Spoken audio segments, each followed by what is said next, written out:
O senhor gosta de ser chamado de esquerdista? Você é esquerdista? Eu me considero um homem de esquerda, sim. No sentido norte-americano? Há uma confusão, não, no sentido universal. Há uma confusão sobre direita e esquerda agora no mundo todo. Agora, direita significa quem prioriza a liberdade dentro do sistema institucional existente. Esquerda, quem prioriza a igualdade, liberdade contra a igualdade, com o conservadorismo institucional. Mas não significava isto antes. Nas sociedades contemporâneas, a liberdade veio a significar a frieza. As sociedades tradicionais se caracterizavam por uma mistura de troca, prepotência e afeto. A sentimentalização das trocas desiguais. Quando ficaram mais livres e igualitárias, ficaram mais frias. Nós, no Brasil, estamos querendo aprender como ser livre sem ser frio e como preservar o calor. E para isso é que precisamos inventar alternativas institucionais e de consciência. E para inventá-las é preciso nos libertarmos do colonialismo mental que nos aflige. Colonialismo mental. Colonialismo mental, que é o tema do livro de Mangabeira, Depois do Colonialismo Mental, Repensar e Reorganizar o Brasil. Roberto, agora, esquerda, direita, no Brasil de 2019, esses termos ajudam a entender ou a encaminhar os problemas brasileiros? Estão nos confundindo. O grande atributo do nosso país é a vitalidade. Uma vitalidade assombrosa, desmesurada, anárquica, quase cega. E a nossa tragédia tem sido deixar de prover aos nossos concidadãos os meios, as oportunidades econômicas, educativas e políticas para transformar essa vitalidade em ação fecunda. Esse é o problema. Então, agora, o Brasil vive no marasmo da mediocridade. E nós vemos no poder um projeto recomendado pela elite brasileira, em grande parte, não apenas por Bolsonaro e sua equipe, que diz: vamos acertar as contas públicas, vamos melhorar um pouco a qualidade do ensino dentro de um paradigma empresarial e vamos construir infraestrutura com dinheiro dos outros. E assim o Brasil vai deslanchar. Nenhum país na história moderna, nos últimos 250 anos, subiu assim. Todos os países que emergiram tiveram um projeto estratégico e rebelde. E é isso que eu quero para o Brasil. Organizar, dar braços, asas e olhos a essa vitalidade brasileira pela inovação nas instituições econômicas e políticas. Essa você diria que é uma plataforma de esquerda? Sim, nós precisamos de um projeto libertador. O Estado, sim, precisa de um escudo fiscal.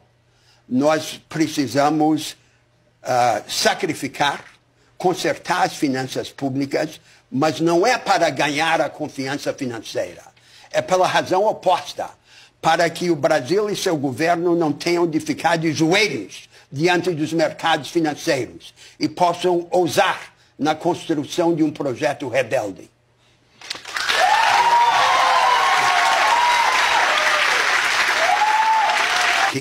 Quero dizer, primeiro, esse tema que o Eduardo levantou do trabalho. Metade da população economicamente ativa na informalidade, nas sombras da ilegalidade e na economia formal, uma parte crescente precarizada, em situação de trabalho temporário ou terceirizado. Juntando os precarizados e os informais, é a grande maioria da força de trabalho no Brasil.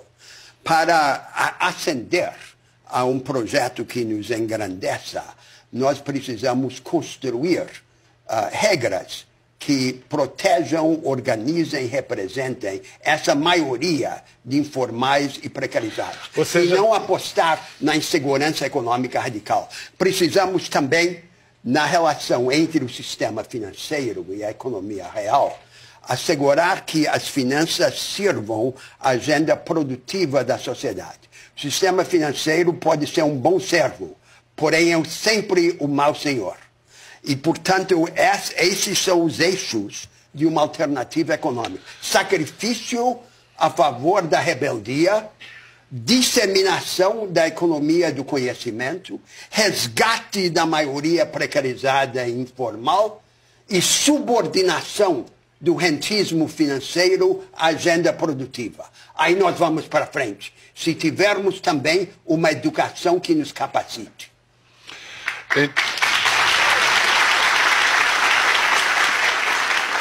Eduardo, como teórico intelectual, é ligado a Marina Silva, e o professor Mangabeira, ligado a Ciro Gomes, ao PDT, posso dizer assim.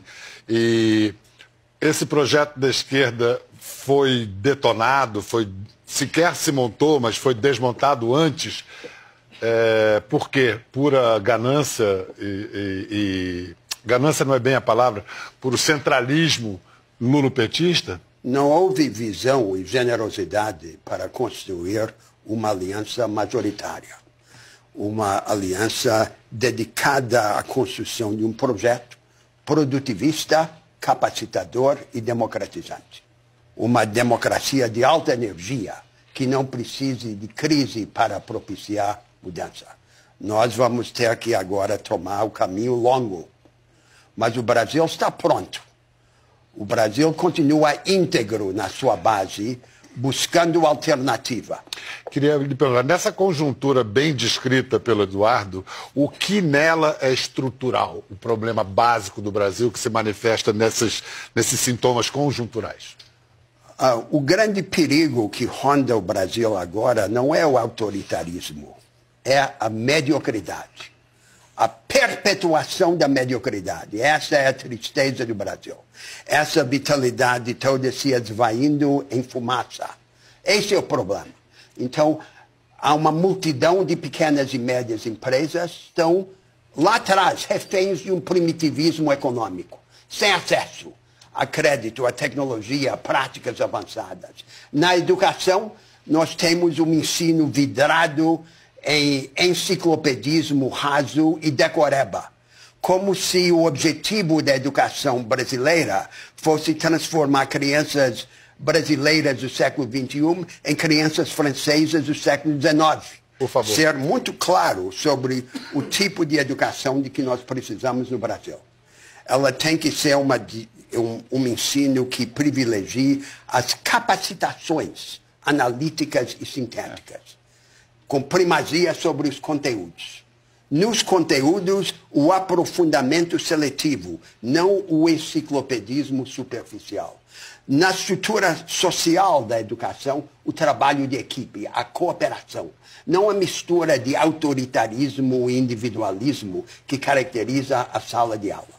E ensinar cada matéria de pontos de vista contrastantes. Nada deve ser ensinado de uma só vez. Pergunta de um ex-aluno do professor Mangabeira Unger. Não é o Obama, que já foi aluno dele em 91, mas é um cara brilhante, é um farol no panorama científico e cultural do Brasil. Ronaldo Lemos. Roberto, eu queria saber a sua opinião sobre o papel da inovação, da experimentação e da economia do conhecimento para promover o desenvolvimento de um país. É isso. Agora há essa nova vanguarda produtiva no mundo, mas ela existe só como ilha, como franja. Nós precisamos disseminá-la. O Brasil é uma grande anarquia criadora, mas preso no primitivismo.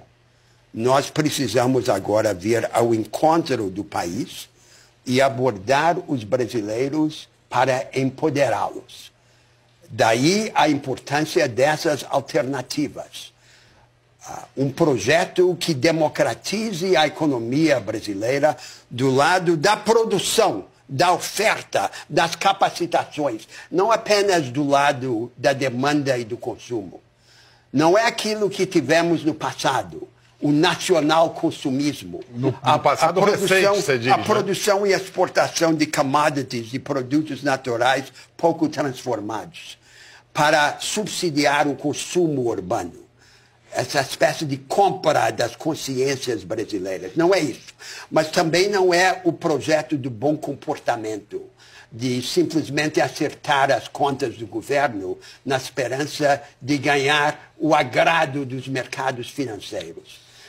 Na experiência histórica, a rebeldia nem sempre é premiada, mas a obediência é castigada invariavelmente. Eu não quero no Brasil um projeto de abdicação nacional, que é o que agora temos. Por isso, na educação, além de mudar a maneira de aprender e ensinar, precisamos, num país como o nosso, grande, desigual e federativo, reconciliar a gestão local das escolas com padrões nacionais de investimento e de qualidade. Qualidade do ensino que um jovem brasileiro recebe não deve depender do acaso do lugar onde ele nasce. Sim, perfeito.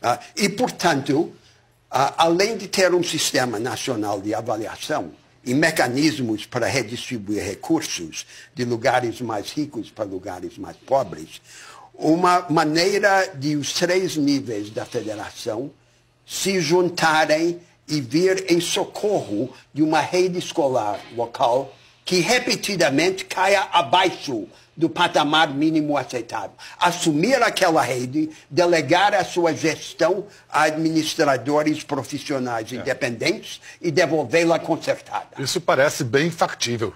Professor Mangabeira, por que você é simpático à prática plebiscitária na democracia, quase uma democracia direta? É mais amplo. É mais amplo. Nós queremos acelerar o passo da política. Quando há um impasse, mecanismos constitucionais para resolver o impasse rapidamente. Pode ser por plebiscitos ou referendos, como você perguntava, ou pode ser por eleições antecipadas. Estamos falando, por exemplo, de algum tipo de sucedâneo, de alternativa ao impeachment? Ao processo de impeachment, que foi tão traumático? Quando há um impasse entre o Congresso e o Executivo, qualquer um dos 2 poderes deveria poder convocar eleições antecipadas. Nós estamos falando de ideias muito ambiciosas. E o telespectador pode achar que isso tudo é impulso visionário e sonho. Mas é preciso compreender o seguinte: na transformação de uma sociedade, há sempre 2 elementos que têm de ser combinados. Há o impulso profético, a visão de um rumo, mas, ao mesmo tempo, o profeta, e todos nós devemos ser profetas, tem que demonstrar as primeiras prestações, tem que tocar a ferida com a mão, tem que encontrar uma maneira de antecipar aquele futuro numa realidade presente. Os primeiros passos para começar a trilhar o caminho. O Roberto tem uma expressão muito boa para isso, que é o possível adjacente. E o Brasil está procurando.